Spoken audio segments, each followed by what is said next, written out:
Bonjour peuple de Dieu, bonjour frères et sœurs. J'espère de tout cœur que vous vous portez bien. Moi de mon côté, tout va bien. Par la grâce de Dieu, vraiment tout va bien. Et en fait, je suis très excitée de faire cette vidéo. Je ne sais, je ne me rappelle pas, c'était quand la dernière fois que j'ai fait une vidéo. Le titre était les dangers de l'adoration, du culte des ancêtres.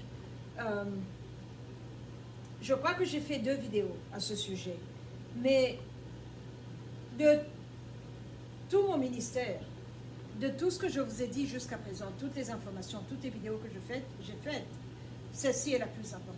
La plus importante. Pourquoi? Parce que le Saint-Esprit m'a ramené au commencement de l'adoration des ancêtres. Cette révélation que je vais vous donner, je ne l'ai jamais entendue ailleurs. Je l'ai reçue il y a 3 jours. Je me disais, je dois faire une vidéo, je dois faire une vidéo. Et je ne me sentais pas bien. Je ne me sentais pas bien physiquement. J'ai été malade. J'ai beaucoup vomi hier à cause justement de cette bataille dans laquelle le Saint-Esprit m'a... On est passé, on a émergé de l'autre côté. Vous voyez quand David dit dans le psaume 23, oui, même si je marche dans la vallée de l'ombre de la mort, je ne crains rien. Ta houlette et ton bâton. On est passé dans la vallée de l'ombre de la mort, on est ressorti de l'autre côté. Et je suis en vie et je rends gloire à Dieu. Donc, c'est quoi l'adoration des ancêtres? Je vous référerai aux 2 vidéos que j'ai faites dans le passé pour pouvoir comprendre pour ceux qui ne savent pas exactement de quoi je parle. Alors, pour le temps, parce que je me suis donné, comme je dois faire la vidéo en anglais, je ne veux pas avoir une trop longue vidéo, donc je vais droit au but. Et alors, si vous avez des questions, s'il vous plaît, retournez aux vidéos précédentes, cela pourra vous aider. Donc, voilà ce que le Saint-Esprit m'a révélé il y a 3 jours. Je priais, j'étais assise par terre, je priais pour ma famille, je priais pour le Katanga, je priais pour le Congo, je priais pour le continent africain, excusez-moi pour l'ambulance qui passe. Et le Saint-Esprit a commencé à me parler, il m'a dit regarde, et c'est là où j'ai vu que il y a des Africains qui sont honnêtes et qui vous disent j'adore mes ancêtres. Et il y a des Africains qui sont malhonnêtes, qui vous disent non, je suis chrétien, je vis dans la peur de Dieu. Mais quand ils sont seuls dans la maison, ils parlent à leurs ancêtres. Et il y a ceux qui ne savent pas du tout c'est quoi l'adoration des ancêtres. Donc nous avons toutes ces personnes-là sur le continent africain. Mais le problème qui est là, que vous pratiquiez à temps plein et que vous savez de ce que vous faites, que vous soyez de ceux qui sont hypocrites, qui montrent une face mais derrière qui sont une autre, ou que vous soyez de ceux qui ne savent pas et qui sont totalement ignorants et qui se disent je suis un enfant de la ville, tout cela ne veut rien dire parce que le fait est là que l'adoration des ancêtres a commencé il y a très longtemps. Alors le Saint-Esprit m'a ramené au début du temps. Et donc, comment ça a commencé? Je priais pour ma famille, je détruisais le mal, je nettoyais l'arbre généalogique, je nettoyais notre lignée sanguine et je brisais les malédictions générationnelles parce qu'une génération va comme ça. Et il y a des problèmes dans toutes les familles qui reviennent. Et tous les enfants sont attaqués par le diabète, par les problèmes de cœur, par les problèmes des dents. Donc ce sont des choses qui nous... Et au point qu'on arrive même à dire « Oh, nous, le diabète, c'est notre maladie ». Comme si c'était une bonne chose, comme si c'était quelque chose de bien que vous pouvez accepter et clamer comme étant vôtre. Alors le Saint-Esprit qui me dit « Tu as vu ça ?» J'ai dit « Oui ». Et je vois, je priais, j'ai vu la maison de mon père, là où j'ai grandi, j'ai passé beaucoup de temps à Lubumbashi. Et je vois la maison telle qu'elle est, c'est une maison à étage, elle est bien grande. Mais j'ai entendu des gens parler. Alors j'ai commencé à suivre les voix parce que je ne savais pas qui parlait. Et je suis arrivée, il y avait des escaliers qui ne sont pas là en réalité dans la maison. Je connais bien la maison. Je suis née là, j'ai grandi là. Et je descendais les marches, plus je descendais, plus j'avais mal au front ici. Vous voyez comme vous êtes dans une piscine et que vous êtes en train d'aller vers le bas pour toucher le fond de la piscine. La pression, la bizarre, qui donne un malaise, des maux de tête. Et je descendais les marches il n'y avait plus d'ampoules, c'était de plus en plus noir. Et qui je vois? Des gens assis par terre, des Africains, mais habillés pauvrement. Pauvrement, et on ne voyait même plus les carreaux par terre, que c'était des carreaux blancs. Hein.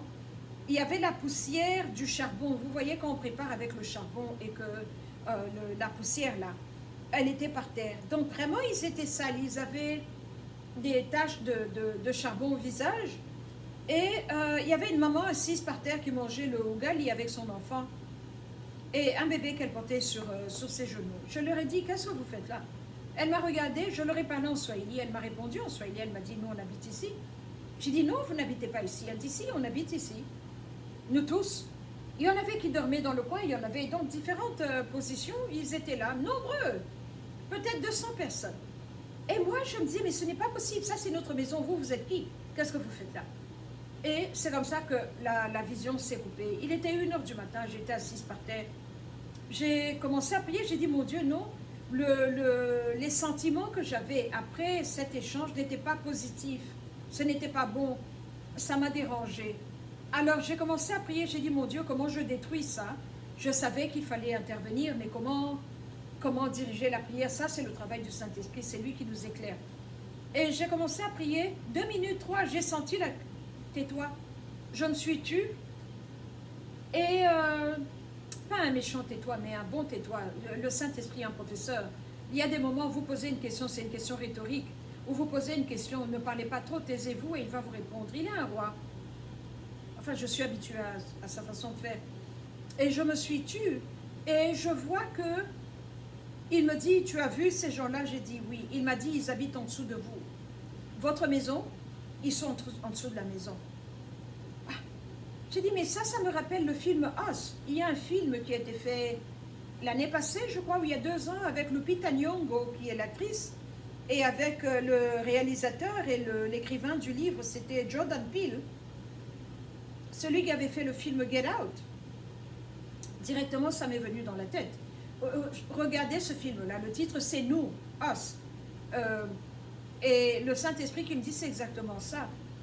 Est-ce que tu sais qui sont ces gens? Je lui ai dit non. Il me dit, la moitié de ces gens sont des morts. Des personnes mortes qui ne sont pas en vie, qui respirent comme moi. J'ai dit ok. Et il me dit, et ces personnes sont arrivées là parce que vous faites l'adoration des ancêtres. Vous donnez la nourriture aux ancêtres. Vous donnez la libation aux ancêtres. Alors c'est ça qui fait que quand vous nourrissez un esprit, au lieu d'aller là, parce que le monde spirituel, ou bien vous êtes en Christ, vous partez avec Christ, ou bien vous restez dans les lieux arides, et eux, donc vous, les Africains, vous donnez la nourriture aux ancêtres morts. Et quand je dis les Africains, je me concentre seulement sur l'Afrique. Comme je vous ai dit, mon appel, c'est pour l'Africain avant tout.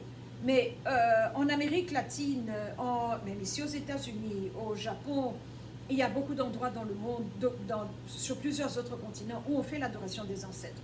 Donc les Africains n'ont pas l'exclusivité. Alors, quand je dis africain, c'est parce que je m'occupe de l'Afrique. Et il me dit, vous nourrissez les morts. Alors c'est comme ça qu'ils viennent habiter avec vous, parce qu'ils ne sont pas morts en Christ. Donc au lieu d'aller dans les lieux arides, ils préfèrent habiter avec vous, dans votre maison. Donc la maison au-dessus que nous voyons et la maison en bas, là où eux sont. Et alors il me dit, et l'autre moitié des personnes que tu as vues, dans les coins, il y avait des personnes très grandes de taille. Je vous assure, grande de taille, là, ce plafond est petit de taille. Des géants, parce que moi je n'ai qu'un mètre 63, mais les personnes étaient très grandes de taille. Et le Saint-Esprit qui me dit, pour comprendre qui sont ces personnes grandes de taille, je vais t'emmener au début du problème. Et j'ai commencé à voir le temps, on est dans l'année 2020, et on a commencé à repartir. Je voyais les années passer, comme un effet spécial d'Hollywood, et on est arrivé, c'était écrit les temps bibliques, c'était en anglais, et puis Genèse 6. Genèse 6, qu'est-ce qu'on voit? On nous dit que les fils de Dieu ont été vers les filles des hommes, et ils se sont accouplés avec eux, et ils ont produit des enfants qui étaient les géants d'autrefois. Je connais ce verset-là. Et là, il me répète, il me dit, tous les problèmes que vous avez aujourd'hui commencent dans le livre de la Genèse. Je lui ai dit, oui, je crois cela. Alors il me dit, donc, les fils des hommes étaient des anges, les filles des hommes étaient des créatures humaines, comme moi. Et il y a eu accouplement. Ils ont produit les géants d'autrefois. de la mythologie. Et il me dit, aujourd'hui, qui sont les hommes de renom? J'ai dit, les stars d'Hollywood. Il me dit, c'est eux les géants d'autrefois. Donc Hercule, Atlas, toutes ces personnes qu'on nous cite dans les différentes mythologies étaient célèbres. Donc ils avaient le renom. Donc là où vous avez la célébrité, là où vous avez le renom, ce sont ces géants d'autrefois. Et aujourd'hui, ce sont les stars d'Hollywood. J'ai dit, ok. Il me dit, so, le truc qui est là est que quand ils se sont accouplés aux filles des hommes, ils ont produit des enfants. Donc c'est ces hommes de renom. Et ces hommes de renom, quand le déluge est venu, ils sont morts, noyés par l'eau. Ils sont morts. Mais Dieu, quand un être humain meurt, il y a un endroit où il part. Bon ou mauvais, il y a un endroit spécifique où nous allons. Quand c'est les anges, ils sont jugés différemment. Ils ne sont pas des créatures humaines comme vous et moi de chair et de sang. Donc ils ont un endroit là où eux aussi partent, les anges. Donc c'est Néphilim, ceux qui sont tombés, le mot néphal, étaient métis, hybrides, donc papa ange, maman humaine. Il n'y avait pas d'endroit réservé pour des créatures humaines, parce qu'ils étaient une abomination, ils n'avaient pas le droit d'être là, mais ils étaient là néanmoins. Alors, le Saint-Esprit qui me dit, donc le truc qui est là est que ils ont commencé à errer. Les esprits ne meurent pas, ces esprits-là ne sont pas morts. Donc, ils sont devenus les démons que nous connaissons aujourd'hui, les mauvais esprits que nous connaissons aujourd'hui. Alors, il fallait, puisque le goal de leur papa, quand ils étaient descendus sur le mont Hermon, était de voler la gloire à Dieu et de se faire une certaine gloire. Et en faisant cette gloire-là, le désir était qu'il puisse être loué, qu'il puisse être glorifié. Or, Dieu nous a dit qu'il ne partage pas sa gloire avec quelqu'un. Alors, ils ont... De leur vivant, ils étaient adorés, ils étaient vénérés, parce qu'ils étaient grands de taille, ils étaient différents, ils avaient des capacités que nous n'avons pas. Et alors quand ils sont morts, noyés par l'eau, ils voulaient malgré tout continuer à recevoir la gloire. Alors qu'est-ce qu'il fallait faire? Ils ont commencé à parler aux gens dans leur sommeil, à parler aux êtres humains, et à leur dire, parce que l'être humain est très sensible, est très émotionnel, et leur dire, je suis ton père Louis qui était mort, j'ai faim ici, j'ai besoin de nourriture. Tu vois l'arbre qui est là, va me mettre une cuisse de poulet avec du riz et les légumes comme j'aimais et un verre de vin ou une bouteille de bière. Et vous vous réveillez le matin, vous vous dites, mon père Louis m'a parlé, je vais aller faire ça, et vous mettez là. Et vous vous sentez bien parce que vous avez fait une bonne action d'après vous. Mais vous ouvrez un ascenseur, alors cet esprit-là commence à venir manger la nourriture que vous donnez. Et c'est comme ça que là maintenant, je connais des familles qui ont une petite table dans le coin où il y a une assiette de la viande, du riz ou du ugali, ou la nourriture qu'ils mangent, et un verre de vin ou un verre de bière qu'on met dans le coin pour les ancêtres, dans leur maison aujourd'hui. Mais pourtant, ils vont à l'église, ils vous disent, je suis chrétien.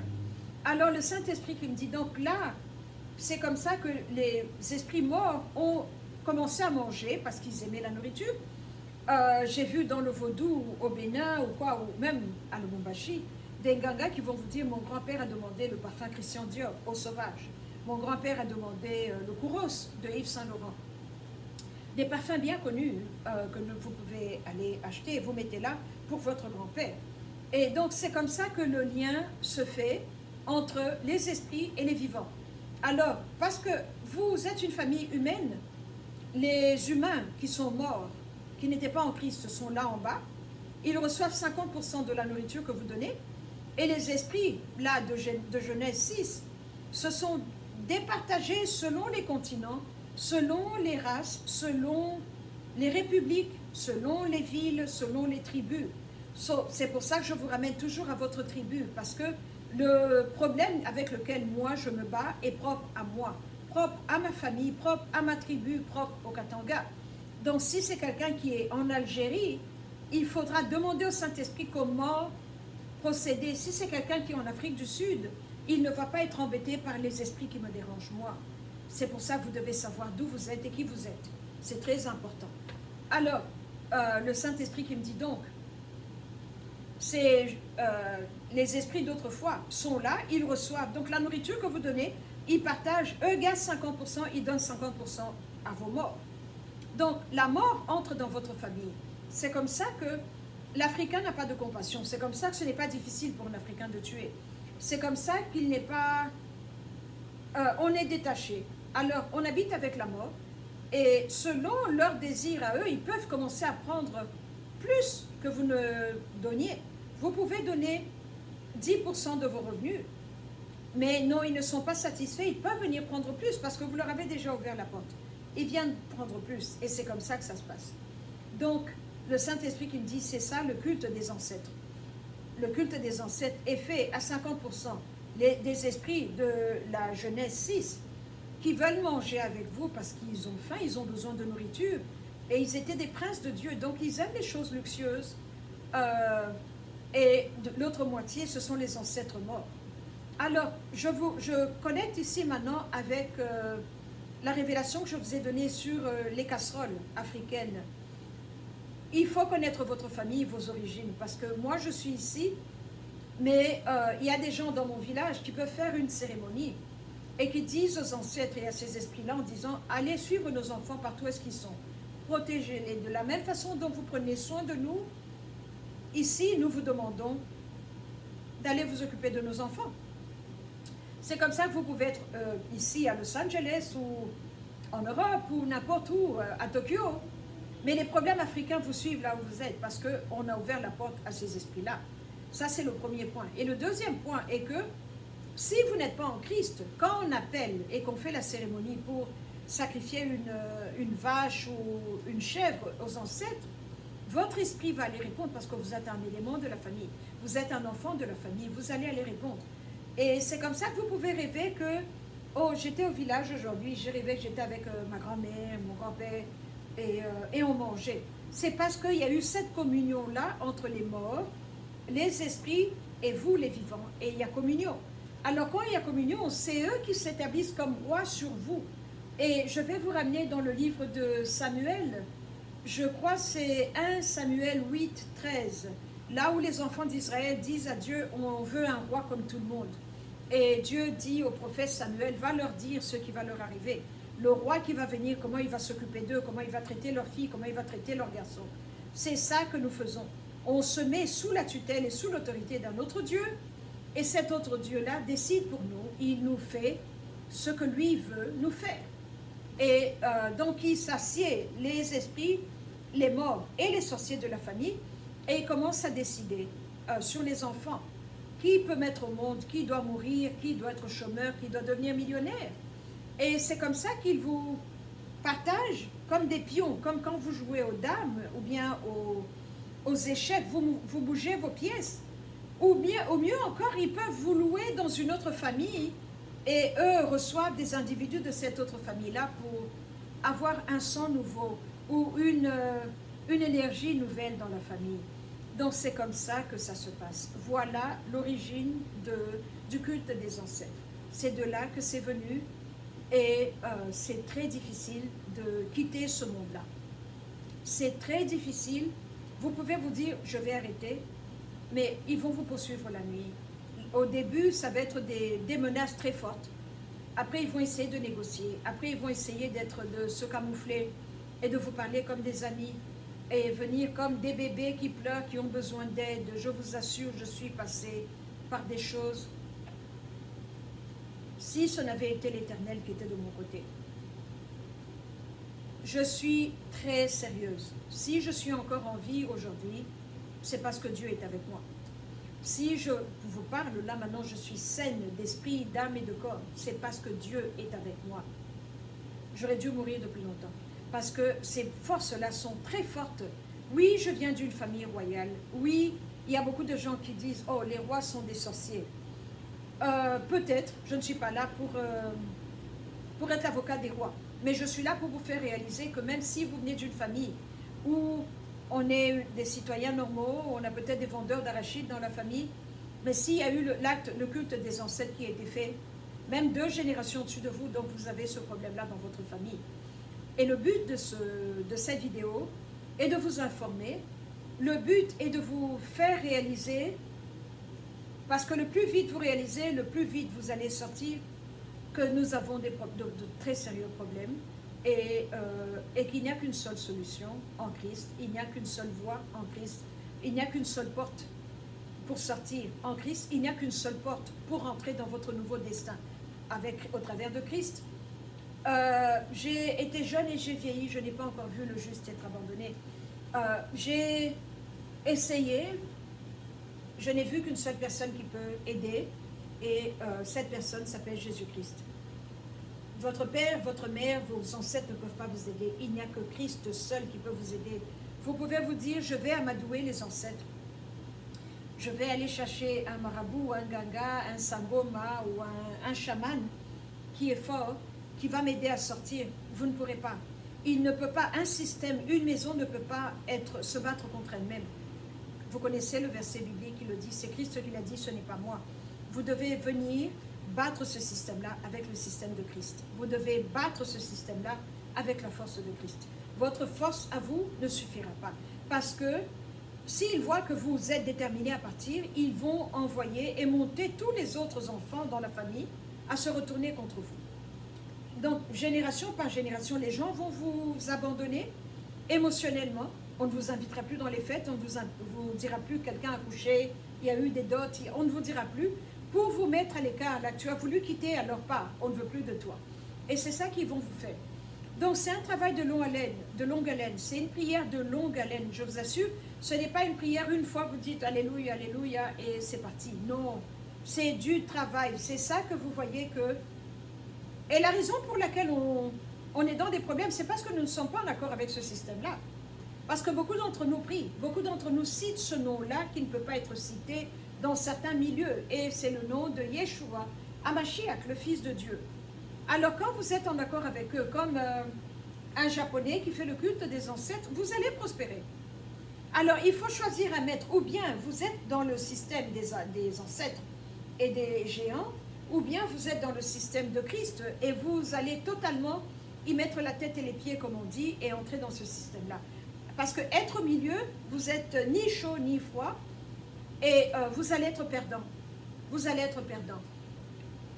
Je ferai une vidéo un jour, une série des victoires que Christ m'a données. Vous n'allez pas me croire. 50% de ça, vous n'allez pas me croire. Une autre portion dira que peut-être que j'ai fumé quelque chose. Je ne bois pas, je ne fume pas. Je suis saine d'âme et de corps, et d'esprit surtout. Mais c'est ça que je voulais partager avec vous. Voilà l'origine du culte des ancêtres. Donc sur le continent africain, tel que nous faisons l'adoration des ancêtres, la raison, l'origine et ceux qui ont commencé ce système, le moteur. Vous voyez, quand vous entrez dans votre voiture, vous tournez le moteur. Ce sont les esprits des hommes d'autrefois qui sont morts, qui n'ont pas de place où aller. C'est eux qui demandent l'adoration, c'est eux. Et ils se sont adaptés à chaque continent. Pour moi qui suis du Katanga, ces ancêtres-là vont venir me parler dans ma langue maternelle parce qu'ils deviennent esprits familiers. Ils vous connaissent, ils sont habitués à la famille et ils viennent vous parler comme ils étaient... ils vous aimaient, ils sont un ancêtre qui vous aime beaucoup. Qui vous aime beaucoup. Et voilà ce que je voulais partager avec vous. Voilà l'origine du culte des ancêtres, l'adoration des ancêtres. L'origine vient de la Bible, des temps bibliques. Nous devons retourner à Genèse 6. Voilà ce que je voulais partager avec vous. Ça fait 3 jours que je me dis, je dois faire une vidéo, je dois exposer ce mal, je dois expliquer parce que je reçois beaucoup de révélations. On est arrivé à un endroit où je ne veux plus écrire. Peut-être que c'est enfantin de ma part. Je suis encore possessive des révélations, je ne veux pas les partager. Mais j'ai vu que je devais parler. Je vous assure, la façon dont je me sentais hier, je ne pouvais pas penser que j'allais être capable de conduire aujourd'hui, aller acheter le pain comme je l'ai fait, ou même m'asseoir ici et vous parler, avoir l'air normal. J'étais très mal hier. J'ai même demandé au Saint-Esprit, je lui ai dit, est-ce que c'est mon jour aujourd'hui? Parce que nous avons tous un jour où nous allons partir. Et il m'a dit, non, au contraire. Au contraire, tu viens de quitter la mort, tu entres dans la vie. Et c'est ça, the pangs of birthing, comme on dit. Un bébé, quand il naît, il pleure toujours. Pas que je suis née de nouveau, mais j'ai quitté un état pour entrer dans un autre état. Je partagerai cela avec vous, que je puisse m'habituer à ça. Vous voyez, c'est comme quand on vous envoie dans un nouveau quartier et vous n'avez pas de GPS, ou le GPS, c'est le Saint-Esprit qui te parle. Mais moi, je ne sais pas où est-ce que je vais. C'est nouveau. C'est un endroit que je ne connais pas. Je ne dors pas bien. Je ne rêve pas bien. Ou si je rêve, je ne me rappelle pas de mes rêves. Parce que tout est nouveau. C'est une hauteur où je n'ai jamais été. Je suis en train de découvrir. Et je rends gloire à Dieu. Je rends gloire à Dieu pour sa protection, pour son amour, pour la stabilité mentale. Je vous assure, il faut avoir Dieu de son côté. Il n'y a rien, il n'y a rien, il n'y a rien qui peut se comparer à lui ou qui peut se mesurer à lui et dire que je prie, je parle à mes ancêtres morts, je suis protégé. Dieu seul peut le faire et au travers de la personne de Jésus-Christ, le Rédempteur, le Sauveur du monde. Voilà ce que je voulais partager avec vous. Et mes deux remote control ne fonctionnent pas. Et comme toujours, quand je parle de choses sérieuses, donc rendons gloire à l'Éternel. Amen.